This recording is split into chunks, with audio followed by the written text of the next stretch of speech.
नमस्कार, मैं आकाश गुप्ता एक न्यूट्रिशनिस्ट होने के साथ साथ एक एजुकेटर भी हूं और मैं स्वागत करता हूं आपका फिटनेस क्रेवर्स एकेडमी के दूसरे पॉडकास्ट में।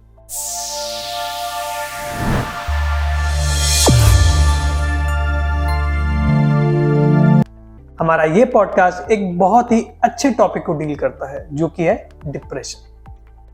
आज के इस टॉपिक में हम जानेंगे कि क्यों इतने सारे लोग डिप्रेशन से ग्रस्त हैं, क्यों डिप्रेशन इतना अग्रेसिवली बढ़ रहा है और जब लोगों को पता लगता है कि वो डिप्रेशन से ग्रस्त हैं तो क्यों उन्हें शॉक लग रहा है, क्यों वो डॉक्टर के पास जाने से बच रहे हैं। तो जानेंगे इन सब के पीछे के रीजंस एंड इनके सॉल्यूशंस। और इस टॉपिक पे चर्चा के लिए आज हमारे साथ जुड़ रहे हैं डॉक्टर प्रियंका जैन, जो बाय प्रोफेशन एक मस्कुलोस्केलेटल फिजियोथेरेपिस्ट हैं और पैशन से वो फिटनेस क्रेवर्स एकेडमी के डायरेक्टर होने के साथ साथ एक एजुकेटर भी हैं। तो चलिए जुड़ते हैं उनके साथ। नमस्कार डॉक्टर साहिबा। नमस्कार। बहुत बहुत धन्यवाद कि आप हमारे साथ जुड़े एक और टॉपिक पे बात करने के लिए। शुक्रिया। तो सबसे पहले मैं ये जानना चाहूंगा कि जैसे कि डिप्रेशन जो है एक बहुत ही जनरल टर्म है, बहुत वेगली यूज होता है। आप किसी को उदास देखते हो, आप अपफ्रंटली बोल देते हो कि भाई डिप्रेस क्यों हो, बट क्या वो वाकई में डिप्रेस है, हमें ये जानना है। तो क्वेश्चन मेरा ये है कि डिप्रेशन आखिरकार है क्या? आप इसको कैसे डिफाइन कर सकते हो, इसके क्या क्या सिम्टम्स हैं और आप ये कैसे रूल आउट करोगे कि सामने वाला व्यक्ति डिप्रेशन से ग्रस्त है? बहुत ही सिंपल वर्ड्स में अगर मैं डिफाइन करूं तो हम ये कह सकते हैं कि डिप्रेशन एक तरीके का मूड डिसऑर्डर है। ये तो बात सच है कि कोई अगर उदास है तो हो सकता है कि उसे डिप्रेशन हो, लेकिन ये भी कहना गलत नहीं है कि किसी हंसते हुए चेहरे के पीछे भी डिप्रेशन हो सकता है। यानी अगर कोई आपको बहुत हैप्पी दिखता है, खुश दिखता है, तो ऐसा ज़रूरी नहीं है कि वो कभी डिप्रेशन में नहीं जा सकता। कई बार लोग दिखाना नहीं चाहते कि वो अंदर से कितने उदास हैं। दूसरा, ऐसे लोगों में लैक ऑफ इंटरेस्ट दिखाई देगा, यानी कोई भी कार्य करने की रुचि लगातार ऐसे लोगों में कम होती चली जाती है। चाहे ऑफिस का काम हो या फिर घर का काम हो, तो उसमें मन नहीं लगता उसे करने का, बहुत बोरिंग लगता है ये काम। आप ऐसा भी बोल सकते हैं कि जो डिप्रेशन है वो एक तरीके का इमोशनल डिसबैलेंस है, यानी इसमें कोई भी इंसान ओवर सेंसिटिव बिहेव करेगा। अगर उसे गुस्सा आएगा तो बहुत ज़्यादा गुस्सा आएगा, अगर वो खुश होगा तो बहुत खुश होगा, अगर वो रोएगा तो वो बहुत ज़्यादा रोएगा। ऐसे लोगों में जो इरिटेशन और फ्रस्ट्रेशन का लेवल है वो भी आपको ओवर दिखाई देता है। हाइपर वे में ये लोग रिएक्ट करते हैं। तो एक तरीके से जो आपका मेंटल स्टेट है, आप बोल सकते हैं कि इसमें ये आपके फिजिकल स्टेट को भी अफेक्ट कर सकता है। जैसे कि इसमें किसी को भी बहुत ज़्यादा भूख लग सकती है, तो होगा क्या, बहुत खाना खाएगा वो, और उस केस में उसका वेट गेन हो सकता है।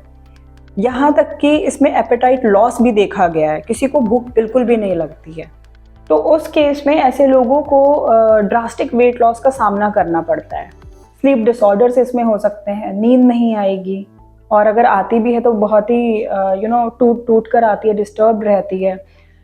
वीकनेस लोगों को बहुत फील होती है, इसमें पेन बॉडी में कहीं पर भी फील हो सकता है, टायर्डनेस या फिर लेथार्जिक फील करना।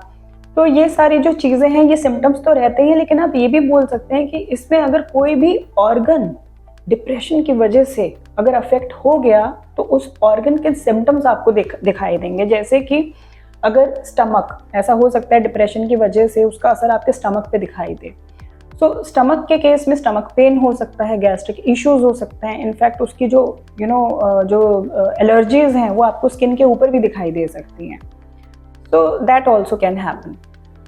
तो क्या इसे सिंपली ऐसे पुट कर सकते हैं कि जैसे हर किसी की बॉडी में एक साइड वीक और एक साइड स्ट्रांग होती है, ऐसा ही ऑर्गन के साथ भी हो सकता है। तो बचपन से अगर किसी को कोई ऑर्गन में एलिमेंट है, तो अगर उसे डिप्रेशन होता है तो डिप्रेशन आपके उसी वीकर साइड या वीकर ऑर्गन को सबसे पहले टारगेट करता है और आपको अफेक्ट करता है। ये बात सही है। नॉट इवन डिप्रेशन, अगर कोई इन्फेक्शन भी होगा आपकी बॉडी के अंदर तो इसके चांसेस ज़्यादा रहते हैं कि आपकी बॉडी में जो वीकर ऑर्गन रहेगा, वीकर पोर्शन रहेगा, तो वहाँ पे वो ज़्यादा अफेक्ट कर सकता है। क्या आप कोई एक एग्जांपल देके एलैबोरेट कर सकते हैं इस एक पर्टिकुलर सिचुएशन को कि कैसे डिप्रेशन किसी ऑर्गन को स्पेसिफिकली टारगेट कर सकता है? ज़रूर। एक पेशेंट था जिसे, अगेन वही स्टमक एक की मैं बात करूँगी, तो उसको स्टमक पेन हुआ। अब नॉर्मली ये लोग क्या करते हैं, अगर पेन होता है तो पहले तो गोली खाएंगे, पेन किलर खाएंगे, उससे ठीक करने की कोशिश करेंगे। लेकिन जब उसका जो पेन था वो ठीक नहीं हुआ, so he went to a doctor. वो डॉक्टर के पास गया, वहाँ पर उसकी इन्वेस्टिगेशंस हुई, जैसे कि नॉर्मली आपका अल्ट्रासाउंड, MRIs, यही सारी चीज़ें, ब्लड टेस्ट जो है डॉक्टर्स करवाते हैं। लेकिन हैरानी की बात ये थी कि उन सब में कुछ भी नहीं निकला, यानी सब कुछ नॉर्मल आ रहा था। और ये काफ़ी टाइम तक चलता रहा। वो बहुत सारे डॉक्टर से मिला जाकर, और लगातार 5 साल तक उसका ट्रीटमेंट भी उसको बीच बीच में कभी टीबी का ट्रीटमेंट उसको दे रहे थे, कभी और भी दूसरी चीज़ों का ट्रीटमेंट दे रहे थे, बट स्टिल जो स्टमक पेन था वो वहीं पे परसिस्ट कर रहा था, उससे उसको रिलीफ नहीं मिल पा रहा था। You won't believe that after good 5 years उसको ये बात पता चली that he was in depression. फिर उसके एंटी डिप्रेसेंट्स एट लास्ट शुरू हुए और उसके बाद उसका स्टमक पेन गया। So can you see the level of consequences कि अगर किसी इंसान को डिप्रेशन होता है तो बॉडी में कहाँ कहाँ पर अफेक्ट हो सकता है। I can surely see that, but मुझे एक और चीज़ पता लगी, but first of all it is very sad to hear कि किसी को 5 साल लगे ये डायग्नोज करने में कि स्टमक एक के पीछे रीज़न क्या था। जी, मैं यहाँ पे लेवल ऑफ इग्नोरेंस देखता हूँ डॉक्टर्स की तरफ से कि या तो वो शायद जानना ही नहीं चाह रहे थे कि रीजन क्या है, या शायद जी। उनको खुद को अवेयरनेस नहीं थी। ये बात सच है। इनफैक्ट कई सारे लोग भी होंगे जो मेरी इस बात से सहमत होंगे कि आज की डेट में एक अच्छा डॉक्टर मिलना एक बहुत बड़ा चैलेंज बन गया है। जब भी आपको कोई प्रॉब्लम आती है तो आप कितने रेफरेंसेस लेकर जाते हैं, अच्छे से अच्छा डॉक्टर ढूंढने की कोशिश करते हैं, और हर इंसान यही चाहता है कि उसको एक अच्छा डॉक्टर मिले जो जल्दी से डायग्नोज कर दे उसके इशू को, ताकि जो भी उसको डिजीज़ है उसका टाइम पर ट्रीटमेंट शुरू हो सके। और ये सच है कि अगर आजकल के टाइम में अच्छा डॉक्टर मिल जाए तो सही टाइम पे ट्रीटमेंट भी शुरू हो जाएगा पेशेंट का, और फिर फर्दर वो कॉम्प्लिकेशन से भी बच जाए। No doubt. अब मैं ये जानना चाहूंगा डॉक्टर साहिबा कि ये जो डिप्रेशन है ये किन किन लोगों को हो सकता है? क्या ऐसी कोई रिस्ट्रिक्शन या बारिंग है कि ये इसी पर्टिकुलर एज ग्रुप में होगा, या फिर ये इस प्रोफेशन ओरिएंटेड लोगों में होगा, या कोई जेंडर बेसिस होता है इसके ऊपर? मतलब ऐसे कौन से लोग, ऐसा कौन सा सेट ऑफ पीपल है जो ज्यादा प्रोन है डिप्रेशन के प्रति? देखिए, डिप्रेशन तो किसी को भी हो सकता है। अब चाहे वो कोई बूढ़ा इंसान है या फिर मिडिल एज्ड पर्सन है, कोई भी लड़का लड़की, और प्रोफेशन भी चाहे कोई इनफैक्ट डॉक्टर हो, इंजीनियर हो, तो किसी को भी डिप्रेशन हो सकता है। इनफैक्ट बच्चों में भी डिप्रेशन देखा जा रहा है। बच्चों में? जी बिल्कुल। अब मैं ये कहना चाहूंगी कि आज की डेट में बच्चे पैदा बाद में होते हैं, बट मोबाइल उनके हाथ में पहले दे दिया जाता है। बहुत सारे मीम्स भी आ चुके हैं इस पे। राइट। सो अब क्या होता है कि बच्चे को जब आप मोबाइल देते हैं तो वो एडिक्टेड हो जाता है उस मोबाइल के। उस केस में जब आप उससे वापस अगर मोबाइल लेना चाहें तो कभी आपने देखा है उनका रिएक्शन कैसा होता है? हाँ। क्या वो आपको आराम से मोबाइल दे देते हैं? नहीं, वो रोते हैं, बिलखते हैं, बट अग्रेसिवली अग्रेशन उनमें देखा जाता है, रिबेलियस हो जाते हैं। जी। तो यहीं से शुरुआत हो जाती है एक स्ट्रेस फैक्टर की जो बच्चे में क्रिएट होना शुरू हो जाता है, डिप्रेशन की। लोगों को अजीब लग रहा होगा मेरी ये बात सुन के, लेकिन ये सच्चाई है, और ये जस्ट एक एग्जाम्पल है जो मैंने दिया है। ऐसे बहुत सारे एग्जाम्पल्स हैं। अब जैसे कि आपने बताया बच्चों को भी हो रहा है, तो अब बहुत इंपॉर्टेंट क्वेश्चन है, रीजन क्या है इसका? वो कौन कौन से रीजन है, वो कौन कौन से कारण है जिसकी वजह से लोगों को डिप्रेशन हो रहा है? क्योंकि मुझे ऐसा लगता है कि बहुत सारे लोग हैं जो शायद डिप्रेशन से ग्रस्त होंगे और उनको पता नहीं है। तो हो सकता है आपका ये आंसर उनको ये रिलेशन या फिर ये डॉट्स कनेक्ट करने में हेल्प करेगा ताकि वो अपने आप को ठीक कर सके। देखिए, ऐसे तो इसके बहुत सारे कारण हैं, लेकिन कुछ मूल कारणों के बारे में मैं बात कर लेती हूँ जो मुझे पर्सनली लगता है। जो पहला जो रीज़न है जिसकी वजह से डिप्रेशन हो रहा है आजकल लोगों में, वो है अपब्रिंगिंग। यानी किसी भी बच्चे का जो पालन पोषण है वो किस माहौल में किया जा रहा है, किस एनवायरनमेंट में हो रहा है, और इस पे जो सबसे क्रूशियल रोल प्ले करते हैं वो हैं उसके पेरेंट्स। अब पहले के ज़माने में आप जानते होंगे कि जो बच्चे होते थे वो अपना घर छोड़ के पेरेंट्स से दूर गुरुकुल जाया करते थे पढ़ने के लिए। तो वहाँ पर गुरु के अंडर उनकी ट्रेनिंग होती थी, उनको ज्ञान दिया जाता था। अब चाहे अस्त्र शस्त्र की विद्या हो, शास्त्रों की विद्या हो, कल्चरल वैल्यूज़ क्या होते हैं, कैसे दूसरों के इमोशंस को रिस्पेक्ट करना है, यहाँ तक कि अपने सेंसेस को कैसे कंट्रोल करना है थ्रू योगा एंड मेडिटेशन। तो इस तरीके की चीज़ें वो वहाँ पे सीखते थे। अब आप ये देखिए, जब छोटे से ही बच्चा इन सब चीज़ों में इंडल्ज हो जाएगा तो फिर बोरियत कहाँ से आएगी? लैक ऑफ इंटरेस्ट कहाँ से आएगा, जिसके बारे में हमने बात की थी। डिप्रेशन का तो उसके पास टाइम ही नहीं रहेगा। और जो दूसरा जो मुझे सबसे बड़ा रीज़न लगता है that is again lack of interest, यानी उसका मन नहीं लगता, बोरिंग लगता है उसको सब कुछ। अब अगर पेरेंट्स, मैं फिर से अगर पेरेंट्स के बारे में बात करूं तो उनकी रिस्पॉन्सिबिलिटी बनती है कि वो घर की इंपॉर्टेंस बच्चों को सिखाए। आजकल के पेरेंट्स वर्किंग है, वो खुद टाइम नहीं दे पाते हैं घर पे, तो उससे क्या होता है, उन्हें लगता है अच्छा मेड आएगी, वो उनका घर साफ करके जाएगी और उनके घर को संभालेगी। बट सारी बात ये, जब आपके पास वक्त नहीं है अपने घर को संभालने का, बच्चे को संभालने का, तो बाहर से कोई इंसान आके ये ड्यूटीज आपके लिए क्यों फुलफिल करेगा। तो सबसे पहले तो पेरेंट्स को दिल से अपने घर को प्यार करना होगा, समझना होगा कि घर में क्या रिस्पॉन्सिबिलिटीज हैं घर की।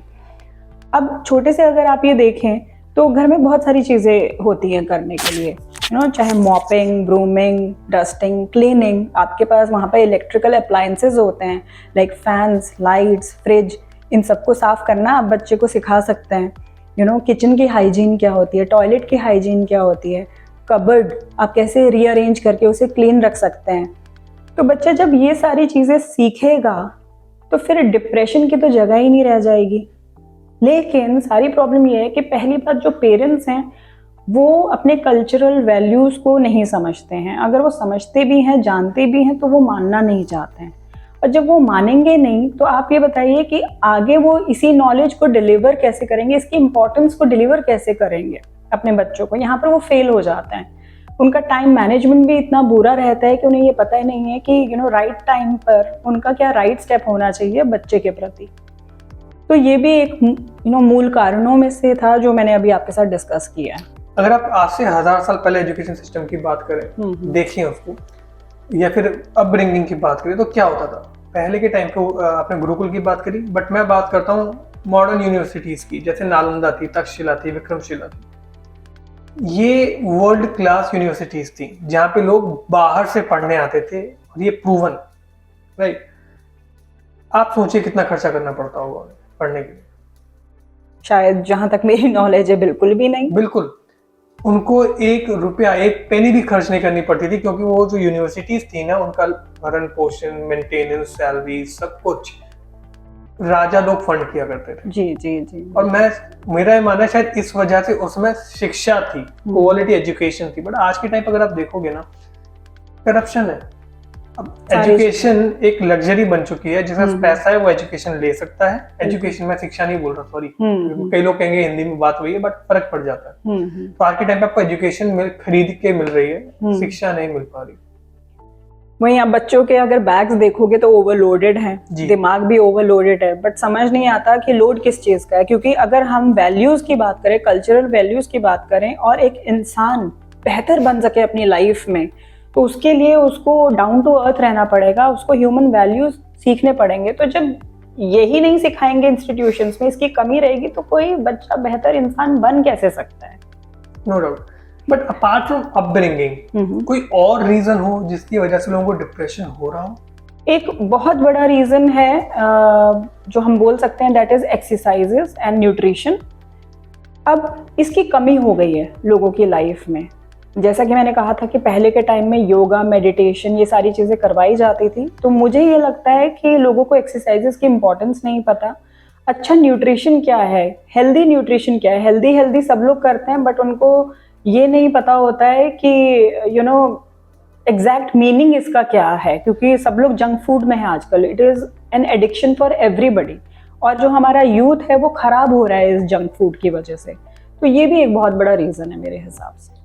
बट मुझे ऐसा लगता है कि जैसे आपने एक बहुत प्रोमिनेंट रीजन दिया था, लैक ऑफ इंटरेस्ट, या फिर स्टेबिलिटी ना होना, जिसे आप कह सकते हो, वो भी एक रीजन हो सकता है डिप्रेशन का।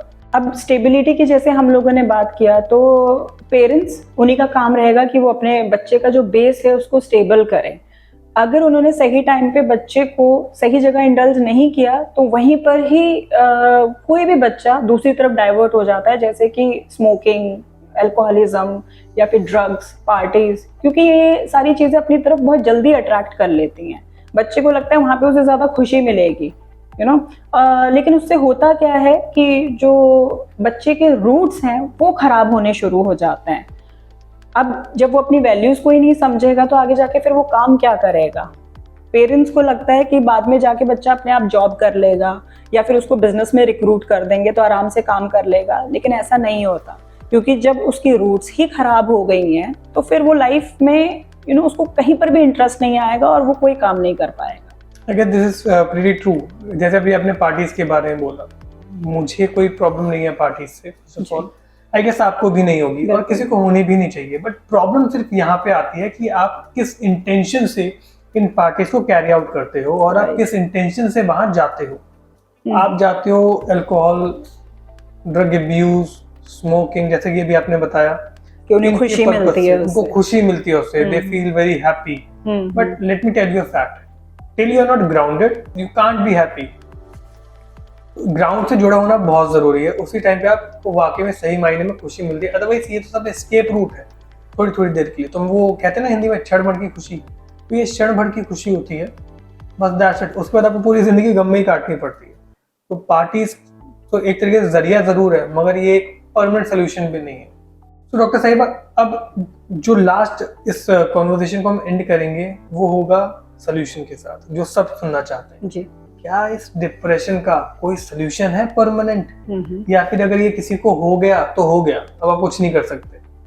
आई होप होना चाहिए।